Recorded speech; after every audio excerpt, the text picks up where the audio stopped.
بسم اللہ الرحمن الرحیم۔ السلام علیکم ناظرین، جامعہ اسلام آباد میڈیا سیل کے پروگرام پیام نور کے ساتھ آپ کا میزبان محمد طیب میلادی حاضر خدمت ہے۔ سامعین کرام، رمضان مبارک کی پرنور ساعتیں رواں دواں ہیں۔ آج کا موضوع تلاوت قرآن حکیم، اس پر گفتگو کرنے کے لیے ہم نے مدعو کیا ہے ہمارے معزز عالم دین، معروف مذہبی اسکالر حضرت علامہ صاحبزادہ حافظ وجیہ الحسن جلالی صاحب۔ آپ کا میں مشکور ہوں، آپ تشریف لائے، وقت عنایت فرمایا۔ سامعین کرام، آج کے اس منتخب موضوع پر گفتگو کریں گے تو سب سے پہلے میں حضرت صاحب سے یہ پوچھنا چاہوں گا کہ تلاوت کلام مجید پر ہم بات کریں گے، لیکن قرآن حکیم کا تعارف کیا ہے، قرآن حکیم کسے کہتے ہیں یا کسے کہا جاتا ہے، اس پر آپ روشنی ڈالیے گا۔ بسم اللہ الرحمن الرحیم۔ سب سے پہلے میں بہت مشکور ہوں آپ کا اور آپ کی پوری میڈیا ٹیم کا کہ اس مبارک عمل میں جو پیام نور پروگرام شروع کیا گیا ملک و ملت کی رہنمائی کے لیے، آپ نے مجھے مدعو کیا، اللہ رب العزت آپ کو اس کی جزا عطا کرے، اور اس ادنا سی کوشش کے ذریعے جس خاص مقصد کو سامنے رکھا گیا کہ ماہ رمضان مبارک کی مبارک ساعتوں میں امت تک کوئی بہترین اور عام فہم انداز میں کوئی بہترین میسج پہنچ سکے، تعلیمات قرآن و سنت پہنچ سکے۔ آج کا موضوع چونکہ قرآن پاک ہے، سب سے پہلی چیز یہ کہ قرآن حکیم وہ روشن کتاب ہے کہ جس کے اندر معانی اور معارف اور بہت ساری لازوال حکمتیں اس میں مضمر ہیں، اور قرآن حکیم ہر نقص، ہر عیب اور ہر شک و شبہ سے بالا تر اور بلند ہے اور پاک ہے۔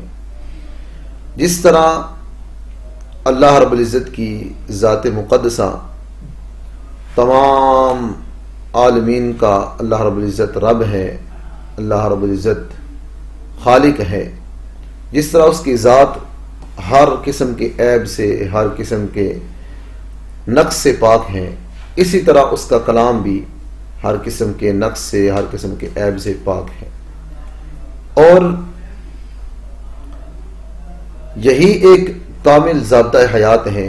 اللہ رب العزت نے تمام کائنات کو پیدا کیا تو کائنات انسانیت کی رہنمائی کے لیے اللہ رب العزت نے جو ایک مکمل ضابطہ حیات ہمیں عطا کیا وہ قرآن پاک کی صورت میں ہے، اور قرآن پاک ہی ہے جس کے متعلق اللہ رب العزت نے فرمایا کہ ان ھذا القرآن یہدی للتی ہی اقوم، کہ بے شک یہ قرآن ہی ہے جو اس منزل کی طرف رہنمائی کرتا ہے جو بالکل سیدھی منزل ہے، سیدھا راستہ ہے۔ اور قرآن حکیم ہی جس طرح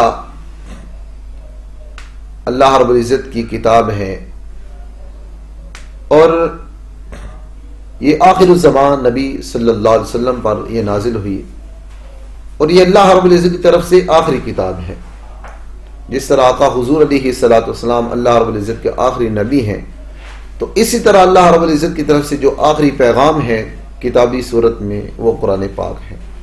نہ اس کے بعد کوئی کتاب آئے گی، نہ آقا حضور علیہ الصلوۃ والسلام کے بعد کوئی نبی آئیں گے۔ تو بات یہ ہے کہ یہ قرآن پاک قیامت تک آنے والے مسلمانوں کے لیے یہ ایک مکمل ضابطہ حیات ہے، اس میں ہر طرح کی رہنمائی ہے۔ قرآن پاک ہر موڑ پر انسان کی رہنمائی کرتا ہے، بالخصوص بندہ مومن کی۔ اچھا حضرت صاحب، ہمیں یہ بتائیے گا کہ اسلام کے اندر تلاوت قرآن مجید کے حوالے سے کیا احکامات ہمیں ملتے ہیں؟ قرآن پاک کے متعلق اللہ رب العزت کے بہت سارے فرامین مبارک ہیں. اس کو پڑھنے کے حوالے سے، اس کی تلاوت، اس میں غور و فکر کرنے کے حوالے سے، جیسا کہ 30ویں پارے میں سورہ علق میں اللہ رب العزت نے فرمایا اقرأ بسم ربک الذی خلق، کہ اے پیارے حبیب صلی اللہ علیہ وسلم آپ پڑھیے اپنے اس کریم رب کے نام سے جس نے پیدا کیا. اسی طرح ایک اور مقام پر اللہ رب العزت نے فرمایا کہ اقرأ وربک الاکرم، پیارے حبیب پڑھیے اپنے رب کے نام سے جو بڑا کریم ہے. اسی طرح ورتل القرآن ترتیلا، فرمایا کہ قرآن پاک کو خوب ٹھہر ٹھہر کر پڑھو. اس طرح اور بہت سارے متعدد مقامات ایسے ہیں جہاں پر قرآن پاک کو پڑھنے کے حوالے سے حکم ارشاد فرمایا، یعنی اس کی تلاوت کرو. اتل ما اوحی الیک من الکتاب، آپ تلاوت کریں اس چیز کی، جو اس کتاب کی تلاوت کریں جو آپ کی طرف وحی کی گئی. یعنی قرآن پاک اللہ رب العزت نے کائنات انسانیت کی رہنمائی کے لیے اتارا، تو پھر حکم بھی ارشاد فرمایا کہ اس میں خوب غور و فکر کرو، اس کی تلاوت کرو.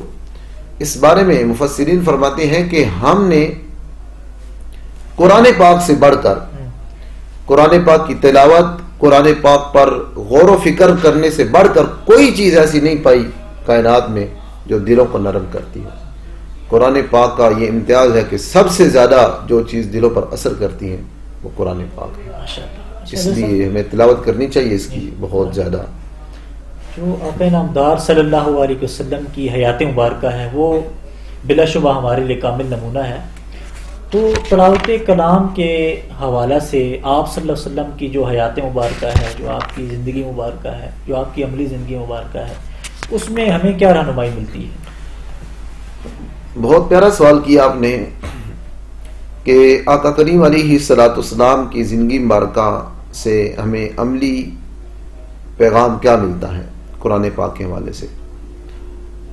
اس بارے میں بہت ساری احادیث طیبہ ہیں، بہت ساری روایات میں یہ چیز آئی ہے کہ آقا کریم علیہ الصلوۃ والسلام قرآن پاک کی تلاوت فرماتے، اور بالخصوص چونکہ اب رمضان مبارک ہے تو جب رمضان مبارک آتا تو آقا حضور علیہ الصلوۃ والسلام جناب جبریل علیہ الصلوۃ والسلام کے ساتھ دور فرماتے، ان کو سناتے، آقا حضور علیہ الصلوۃ والسلام ان کا سنتے. اور قرآن پاک کی تلاوت کے حوالے سے جہاں تک بات ہے کہ آقا حضور علیہ الصلوۃ والسلام نے فرمایا کہ جس نے الف لام میم پڑھا تو فرمایا کہ ایسا نہیں کہ اس کو صرف 10 نیکیاں ملیں گی، بلکہ فرمایا کہ الف حرف و لام حرف و میم حرف. یہ الف لام میم فرمایا کہ یہ 3 علیحدہ علیحدہ حرف ہے، جو شخص یہ پڑھے گا تو اس کو اللہ رب العزت 30 نیکیاں عطا کرے گا. اور پھر قرآن پاک کی تلاوت ماہ رمضان مبارک میں اگر کسی کو نصیب ہو جاتی ہے تو یہ اللہ رب العزت کا بڑا کرم ہے. اس لیے کہ ماہ رمضان مبارک میں ہمیں تلاوت کرنی بھی چاہیے کہ کریم آقا علیہ الصلوۃ والسلام نے فرمایا کہ جب ماہ رمضان مبارک آتا ہے تو اللہ رب العزت عبادات کا ثواب بڑھا دیتا ہے. جہاں پر قرآن کی بات آئی تو فرمایا کہ باقی دنوں میں جہاں پر ایک حرف پڑھنے پر 10 نیکیاں ہیں، تو فرمایا کہ جب ماہ رمضان مبارک آتا ہے تو اللہ رب العزت ایک ایک حرف کے بدلے 100 نیکیاں عطا کرتا ہے. یعنی قرآن پاک کے پڑھنے کی وجہ سے اللہ رب العزت کی طرف سے جو نوازشات ہوتی ہیں، جو اس کی اللہ رب العزت کی طرف سے رحمتیں نازل ہوتی ہیں، وہ ان گنت ہیں. جتنا زیادہ کوئی وقت دے سکتا ہے قرآن پاک کو دے گا تو اللہ رب العزت کی طرف سے اس قدر ہی اس کے اوپر زیادہ سے زیادہ نعمتیں نازل زیادہ سے زیادہ اللہ رب العزت کی طرف سے اس پر کرم ہوگا، اللہ رب العزت اس پر رحمت فرمائے گا. کیونکہ ماہ رمضان مبارک اللہ رب العزت کی رحمت اور اس کے فضل کا مہینہ ہے، تو اس کا بہترین طریقہ یہ ہے. ایک دسمبر کا میں یہاں تک بھی آتا ہے تو حضور فرماتے ہیں کہ اللہ رب العزت فرماتا ہے کہ جو شخص قرآن پاک کی تلاوت میں اور میرے ذکر میں مگر رہتا ہے، اللہ رب العزت فرماتا ہے کہ میں مجھ سے مانگنے والوں سے زیادہ ان کو میں عطا کرتا ہوں جو میرے ذکر میں اور قرآن پاک کی تلاوت میں مگن رہتے ہیں. بہت خوبصورت آپ نے رہنمائی فرمائی اور ساتھ ساتھ اس کے فوائد و ثمرات بھی بتا دیے.